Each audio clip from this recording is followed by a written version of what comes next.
Bergabung bersama kami ada Usman Hamid, Direktur Eksekutif Amnesty International Indonesia melalui sambungan telepon. Mas Usman, selamat malam.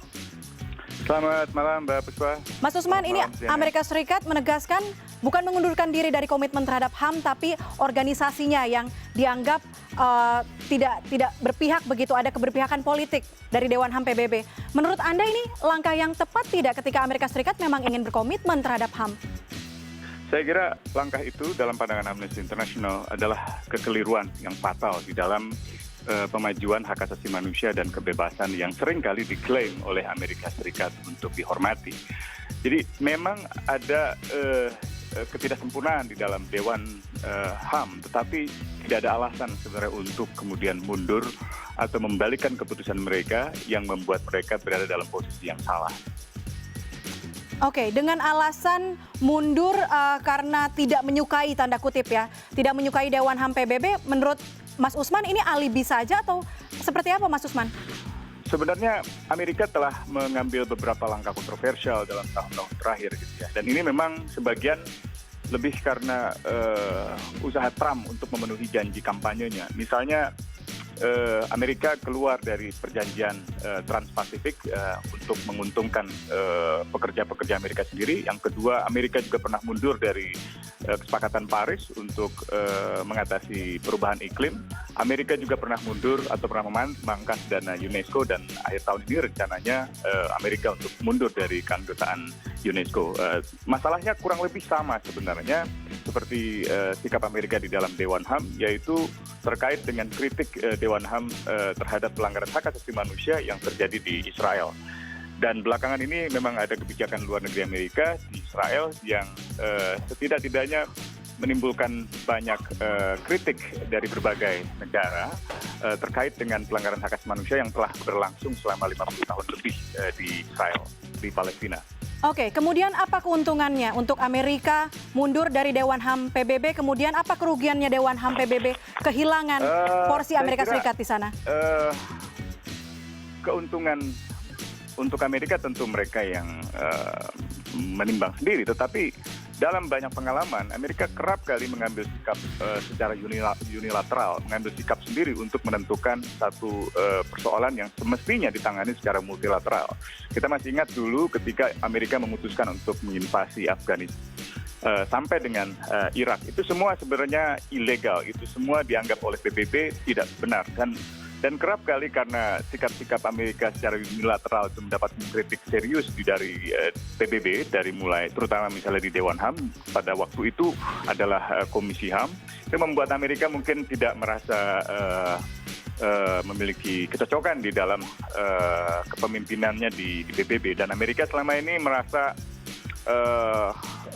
bisa mengambil peran sebagai polisi dunia. Tetapi saya kira kalau memang kita mau membangun tata tertib dunia yang menghormati perdamaian, menghormati hak asasi manusia, maka jalan satu-satunya adalah melalui forum multilateral seperti PBB dan khususnya di Dewan Hak Asasi Manusia. Oke, kalau kita lebih mendalam lagi, Mas Usman, tadi Anda mengatakan juga ini adalah imbas dari dikatakan adanya keberpihakan begitu terhadap isu Israel. Kita tahu isu Israel-Palestina ini menjadi alasan keluarnya Amerika Serikat dari Dewan HAM.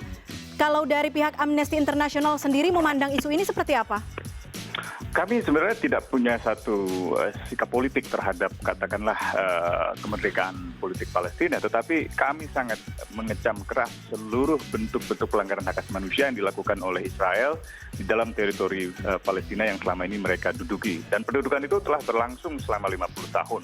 Tahun lalu Amnesty International mengkampanyekan secara global agar pelanggaran hak asasi manusia di Israel di Yerusalem Timur di bawah teritori Israel yang merupakan wilayah Palestina untuk dihentikan. Dan sebenarnya hampir seluruh organisasi HAM di dunia pada tahun lalu memperingati 50 tahun pendudukan Israel dengan menyuarakan penghentian pelanggaran hak asasi manusia di sana. Dan belakangan ini tahun 2018 kita lihat ada beberapa kali krisis di Gaza dengan serangan-serangan dari Israel, dan ini membuat tentu saja badan HAM seperti Dewan HAM tidak bisa diam, dan mereka menyuarakan itu dengan satu kritik yang keras terhadap Israel. Dan tampaknya itu sulit untuk dipisahkan dari keputusan Amerika keluar dari Dewan Hak Asasi Manusia. Sama seperti ketika Amerika memutuskan untuk memangkas dana Amerika yang ada di UNESCO dan juga memutuskan untuk mundur dari UNESCO, motifnya terlalu politis itu, mengalahkan pentingnya peranan UNESCO sebagai penjaga dari warisan budaya dunia. Bahkan Amerika sendiri memiliki banyak sekali kepentingan untuk melindungi warisan kebudayaan yang ada di dalam negaranya gitu. Tapi hanya karena pengakuan Palestina sebagai anggota penuh dari UNESCO, kemudian Amerika mengambil sikap mundur dari UNESCO, dan ini terulang lagi di dalam Dewan Hak Asasi Manusia PBB. Ya, oke. Mas Usman Hamid, terima kasih banyak sudah bergabung bersama kami di CNN Indonesia Connected. Terima kasih. Seperti apa kemudian komentar netizen dunia menanggapi keputusan Amerika Serikat keluar dari Dewan HAM PBB? Saya ajak Anda untuk lihat komentarnya. Yang pertama dari @margot_wallstrom. Saya merasa sedih karena Amerika telah memutuskan untuk mundur dari Dewan Hak Asasi Manusia PBB. Hal ini datang pada saat dunia membutuhkan lebih banyak lagi hak asasi manusia dan PBB yang lebih kuat, bukan sebaliknya. @Elisa CKT mencuitkan Amerika keluar dari Konsil HAM PBB dengan alasan Konsil HAM ini bias ya terhadap Israel. Coba didengarkan pidatonya dan temukan begitu banyak ironi. @Safik Ali, Amerika keluar dari Dewan HAM PBB, Israel mendukungnya. Dua negara ini seolah memang tidak ada yang bisa menghentikannya. Efek kuat secara militer, apalagi dengan Trump dan juga Netanyahu, harapan perubahannya hanya dari dalam, dari warganya sendiri maksudnya. Dan yang terakhir dari Edmund Timun, Amerika Serikat keluar dari Dewan HAM PBB. Kalau keputusan ini tidak dibatalkan, ini adalah pukulan besar bagi Dewan HAM. Kewibawaan organisasi internasional hanya sebatas negara-negara pendukung, terutama negara-negara utama dunia.